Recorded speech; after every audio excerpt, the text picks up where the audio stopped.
Just one at home. I want to have a nice family. It's like a loving and caring family. I would like a family that would take care of me.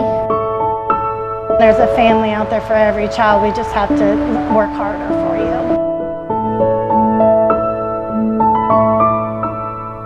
Ride in a one-horse open sleigh. Hey, jingle bells, jingle all the way. Welcome y'all to our annual adoption special, a place to call home for the holidays, and it is all about the Christmas spirit here. Okay, we're going to open presents because I think that these children have been sitting here for about 10 minutes holding a Christmas present. They've seen Santa, and I think we count to 10. What do y'all think? We count from 10 backwards and then everybody opens? What do you think? Okay, 10, 9, 8, 7, 6, 5, 4, 3, 2, 1. Go! Merry Christmas! Check it out! Chimes and whistles and happy faces. Big hearts here tonight. These gifts were given by the Knowledge Tree, a group of attorneys in town led by Jay Martin, also the Jacksonville Kroger, and a man named Barry Jones who lives in Northeast Arkansas.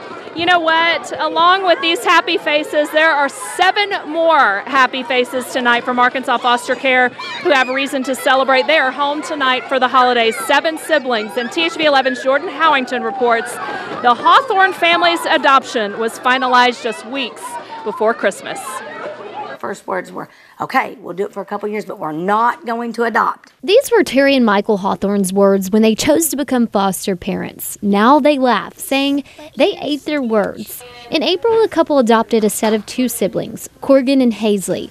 And days ago, they added 7 more to the mix. It feels good to actually have a family to wake up to every morning. A set of 7 siblings who wants to share their story with you. Like, we never had anything like this. To these kids, life means the little things. I was like, oh my gosh, you get our own bed. Something they never had before. We had like 1 bed in the room and most of us slept on the floor. Coming from a life at an early age, having to defend for themselves. The times we got to eat was either when the neighbors snuck us a bag of chips.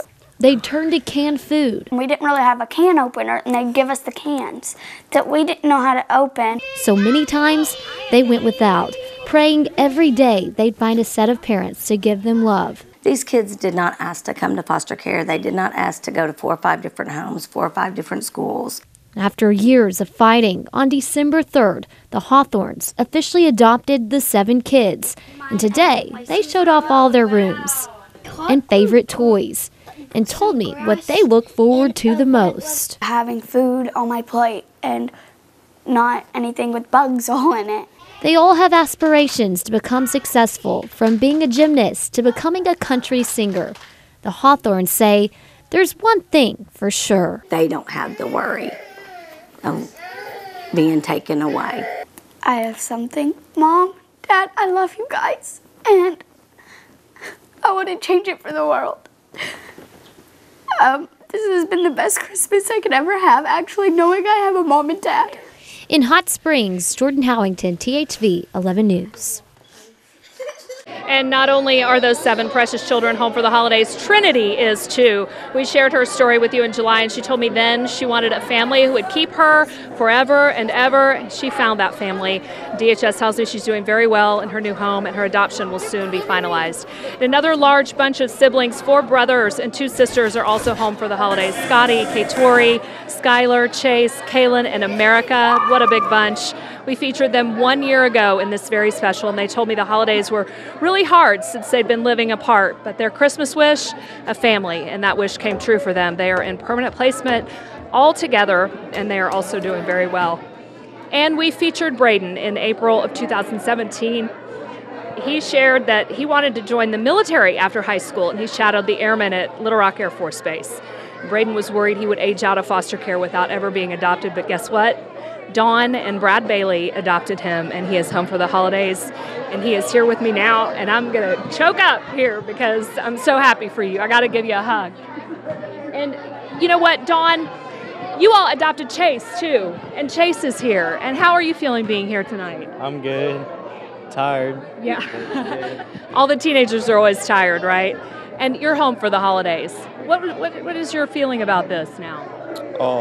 It's starting to feel normal again, that I'm with an actual family, and it just feels like I have a second chance with a family. Incredible. It's got to feel great, especially this time of year. And if they hadn't adopted you, where would you be this Christmas?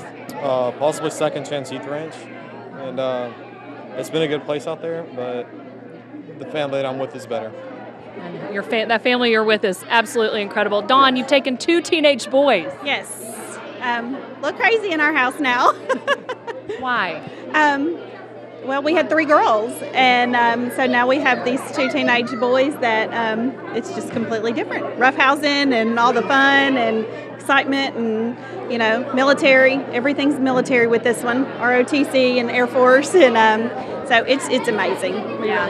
And Dawn would say, along with others, that teenagers arguably are so much more vulnerable than even the younger children. They need love, they need stability, and they have it. Braden has it, and Chase has it. Thank you so much for being here. We have much more of our special broadcast coming up after this. We'll see you in a minute.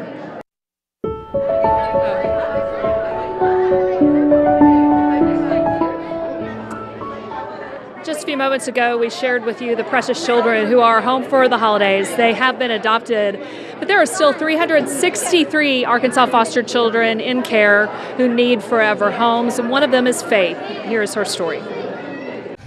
She's vivacious, you know, she's very vibrant. This little girl, Faith, She doesn't meet a stranger. She wants everybody to be her best friend. Is friendly, she is smart, she's well-mannered. She's very outgoing, and she loves to be outside.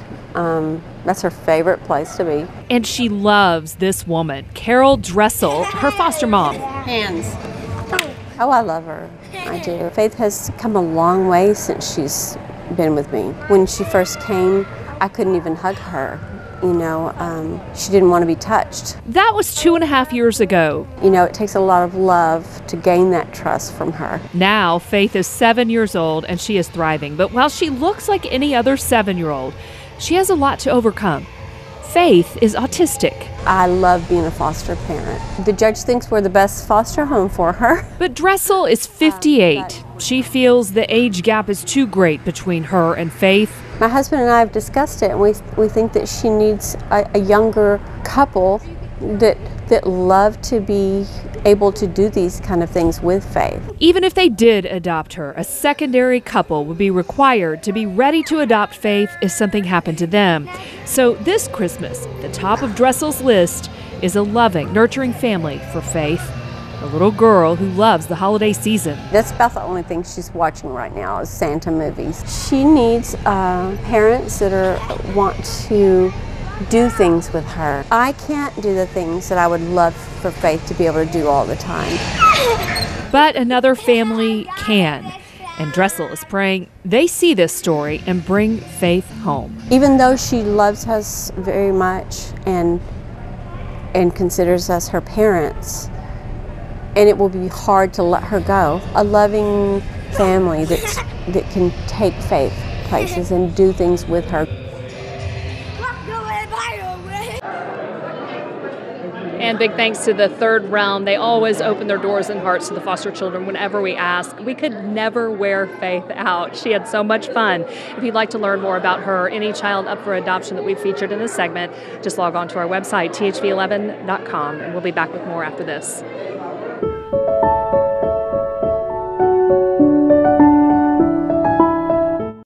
Hi. I'm sorry I can't be with you at your special holiday adoption party. I've been there in the past and it's so much fun. You have Santa Claus there and gifts, and I'm sorry I can't be there. But I know it's a special time for you with your families, the families you're there with tonight, or perhaps the families you're looking for I know there's 363 children that need a forever home, and we want you to have that. But in the meantime, we want you to know you're special, and we haven't forgotten about you, and we do love you and do care about you. And I want to give each one of the children a special little gift from me. This is my favorite bird of all, the cardinal. I grew up as a cardinal in my local school, and I just love this bird because I want you to know this bird is known to bring a special message to each person that they come in eye contact with. So look out for your cardinal bringing you a special message of love and hope. And on the back, I'll be signing it for each one of the children, so you can have this and put it on your tree as you celebrate this very special time of the year, Christmas. Merry, Merry Christmas. And here are the ornaments. We've been handing them out all night. I think the kids love them. They're so sweet. And it was such a sweet message. The First Lady has always come to this party, but she was out of town. It means a lot to have her support. Tiffany Wright is here with DHS along with Christy Irwin, the Project Zero, and of course THV 11. We're all partnered together because we all need each other to do this hard work.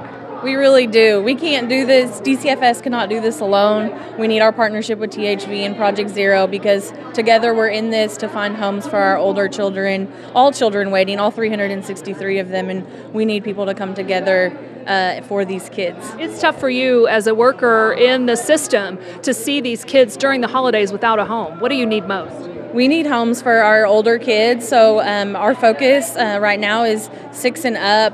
But really right now in foster care waiting for adoption 13 and older is 177. Wow. And I know Christy Irwin here, she's helping by helping create short films and beautiful pictures of each of the children because we want them all to know, just like the First Lady said, they matter and they're important. Absolutely. I think you cannot discount how important it is to let them know that they matter, that they are valuable. And we had one of our little 15-year-old guys that put 2 things on his Christmas list this year, Pokemon cards and a forever family. And I'm telling you, that's what the fight is about. That's why we're in this fight, to ensure that every single one of our kids, and they are our kids, find their way home. Christy, thank you. Tiffany, thank you so much. We appreciate you. And that's why we do this special. That's why we're here every year. Much more of the special coming up after a short break.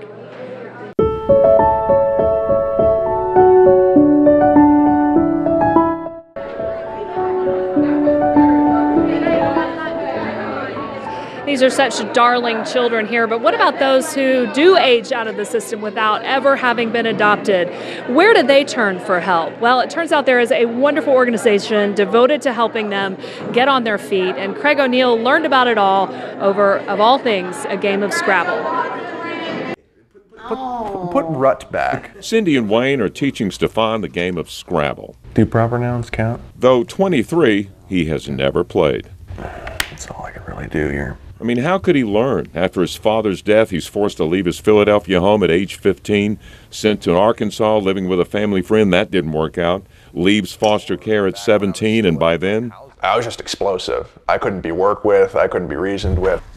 Yeah, at that point, Scrabble was not in his future. But the letters DHS came into play. A caseworker sent him to Immerse Arkansas. Somebody to come in for the first time. Executive Director Eric Gilmore. Our whole goal is to help youth who have come from different crisis situations and help them transform into overcomers. This space, a refurbished nightclub, is called Overcomers Central.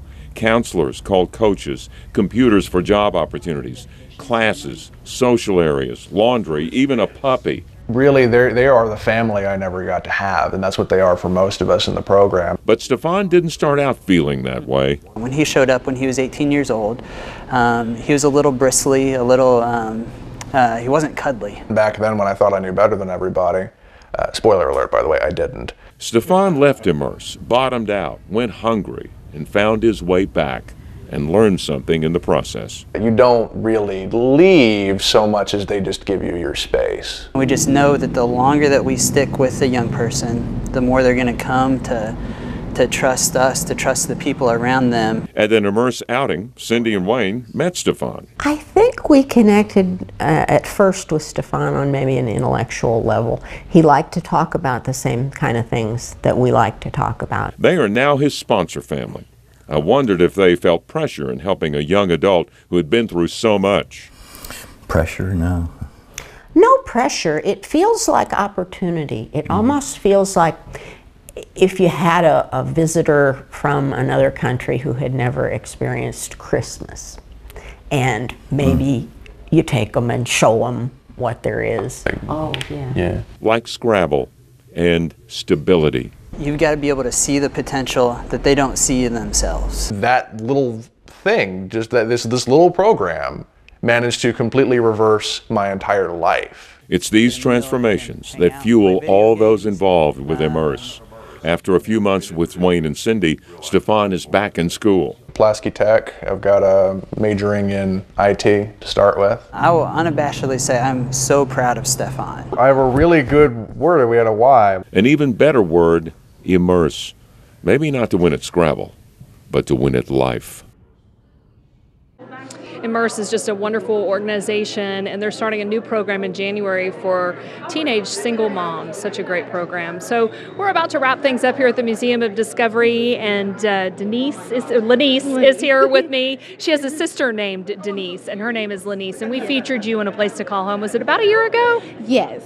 And you told me then how much you wanted a family. Yes, I did. And you still do? Yes. And she's not been adopted. So how do you feel during the holidays? What do you do during the holidays? I usually do a lot of like Christmassy stuff, ice skating, movies, hanging with friends, things like that. But it can be hard. You're in a foster home or a group home? I'm in a group home. And have you had some friends there that you're able to spend the time with? Yes. But we want to help you find a family. Lenice and Denise are up for adoption. If you want to know about them, log on to our website, thv11.com. Merry Christmas to you, sweet girl. Thank you so much. Back with more after this.